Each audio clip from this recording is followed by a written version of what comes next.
To our channel.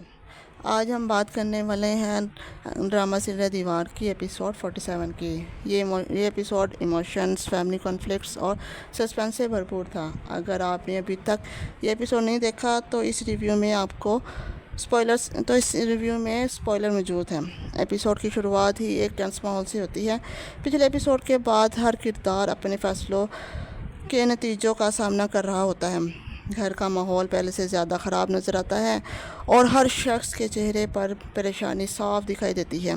इसी वजह से शुरू से ही व्यूवर्स की दिलचस्पी बनी रहती है।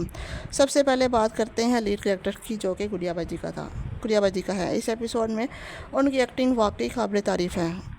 हर डायलॉग्स को इतनी सिंसियरिटी के साथ बोला गया है कि देखने वाले उनके इमोशंस को महसूस करते हैं। गुस्से, दुख और मजबूरी के सीन बहुत नेचुरल लग रहे हैं।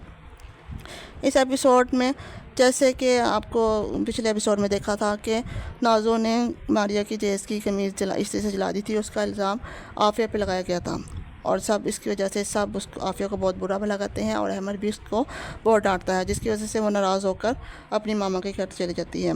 दूसरी तरफ नाज़ो रानी को चरा रही होती है कि देखा यहाँ पे करता कोई है और बढ़ता कोई है। ये सब बातें गुड़िया बाजी सुन लेती हैं और वो आकर नाज़ो के मुंह पर थप्पड़ मार देती हैं, जिसके बाद घर के तमाम लोग उसके वहाँ पे जमा हो जाते हैं। फिर गुड़िया बाजी को पूरा यकीन हो जाता है कि सेट की चोरी और कमीज़ की जलने की वजह सिर्फ नाज़ो थी। और वो कहती हैं कि अब जो चीज़ यहाँ पे नहीं मिली वो हमें नाज़ो की अम्मी के घर से मिलेगी। वो कहती हैं चलो हम जाके उनके घर में ढूंढते हैं।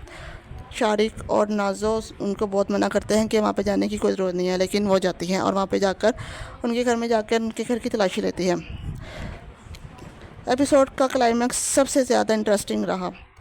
एंडिंग ऐसी रखी गई कि व्यूवर्स के जहन में बहुत से सवाल पैदा हो जाते हैं। अब सबकी नज़रें अगले एपिसोड पर होंगी कि कहानी किस तरफ जाती है और किन किरदारों की ज़िंदगी में नई तब्दीली आती हैं।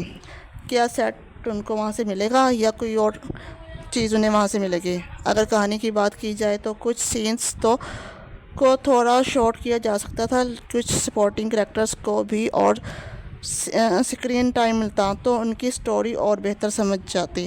लेकिन ये छोटी छोटी बातें एपिसोड के ओवरऑल इम्पैक्ट को कम नहीं करती। मेरी तरफ से इस एपिसोड को 10/9 एक्टिंग, डायरेक्शन और इमोशनल स्टोरी टेलिंग ने इस एपिसोड को यादगार बना दिया। अब देखना यह है कि इस एपिसोड 48 में कहानी किस नया मोड़ पर पहुंचती है और क्या तमाम गलतफहमियां दूर हो पाएंगी या नहीं। अगर आपको ये रिव्यू पसंद आया हो तो अपनी राय ज़रूर शेयर करिएगा। शुक्रिया। पसंद आए तो लाइक करें, कमेंट्स करें, हमारे साथ रहें। अल्लाह हाफिज़।